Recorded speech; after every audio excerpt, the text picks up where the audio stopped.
അപ്പോൾ നമുക്ക് ചോറ് കഴിക്കേണ്ട സമയമായി. ഇപ്പോൾ കറക്റ്റ് സമയം 2:15. ചോറുണ്ടിട്ട് മക്കളെ പോയി സ്കൂളിൽ നിന്ന് വിളിക്കണം. അപ്പോൾ 2 കുഞ്ഞുമക്കൾക്ക് 3 മണിക്ക് ക്ലാസ് കഴിയും, മൂത്ത ആൾക്ക് 3:30 കഴിയും. ഇന്നിപ്പോൾ ബസ്സില്ല, രാവിലെ ഞാൻ കൊണ്ടുവിട്ടു. അപ്പോൾ ഉച്ചയ്ക്ക് കുറച്ച് മുമ്പ് മെസ്സേജ് വന്നു, വൈകുന്നേരവും ബസ്സില്ല, നമ്മൾ പോയി വിളിക്കണം. അപ്പോൾ ചോറുണ്ടിട്ട് നമുക്ക് സ്കൂളിലോട്ട് പോവാം.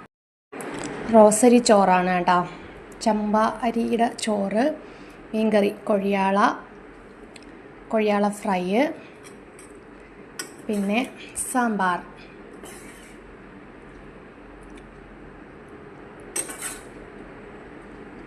ചോറുണ്ണട്ടെ. ഞാൻ സ്കൂളിൽ വിളിക്കാൻ നേരം ഇക്ക വന്നു. പിന്നെ നമ്മൾ രണ്ടുപേരും കൂടി ഒരുമിച്ച് പോയി വിളിച്ചു.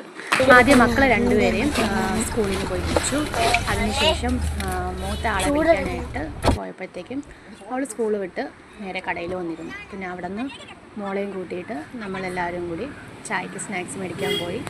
സ്നാക്സ് മേടിച്ചിട്ട് നേരെ വീട്ടിൽ വന്നു, ചായ ഇട്ട് സ്നാക്സൊക്കെ ആയിട്ട് കഴിച്ചു.